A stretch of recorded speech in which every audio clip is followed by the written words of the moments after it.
Our team name is Shiny, Munch, and our team name is Shiny. And for our plant, we have made it to adapt in many conditions, such as low light conditions, harsh conditions, and very windy conditions. As you can see, there's a lot of flowers and a lot of leaves. So basically, the flowers is to attract the animals and to uh, them to touch the leaves and poison them so they can get nutrition. The seeds on the plant here are to pop off when it's dehydrated so it can reproduce and have more.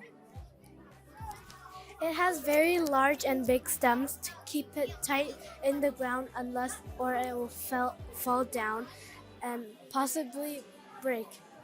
Thank you. And it has big mouth to eat animals and to keep healthy. Thank you. This is the Jupiter flytrap. It looks really cute and nice in the outside, but it is actually really poison and toxic. So here is how it works. So basically, these there's two ways to get food, and there's one way to get water from down there.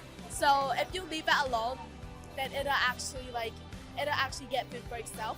But if you make it as your pet, then you have to do it all yourself. You have to put the food in here and stuff and give it water. But basically, so here's how it works. The roots are kind of tangled. I apologize for that. But the roots is gonna connect from the head and all the water, and like these these are color coded, and these cells, these are like the cells which will connect from down there to find like food and like nutrients from down in the soil. While the these white ones, it's going to go and like connect to like water sources, and it's gonna absorb the water, and it's gonna go up here so that it eats it.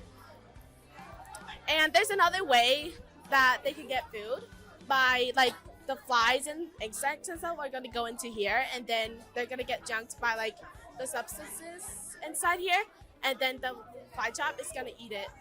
So there's two ways to get it and one way. So this is one of the reasons of why it's alive. It's easy to stay alive in like climate change, because it has lots of ways to eat, and it's also very strong. The roots are also very strong.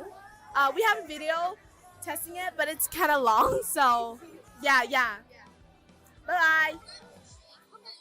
So our tree is called the redwood tree. It's very tall and can survive for a very long time, for about 5,000 years. So this tree is adapted to survive in lots of different conditions, like dry conditions or warm or cold conditions, due to its very massive roots in the picture.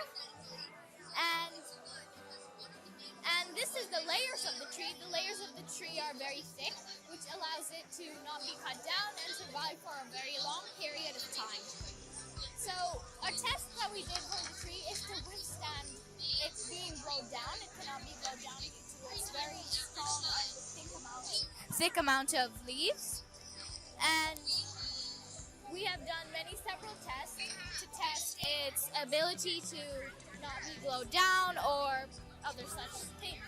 So the redwood tree can stay in any other place, and its wood is also very strong, which allows it to survive. And because of its thick layers,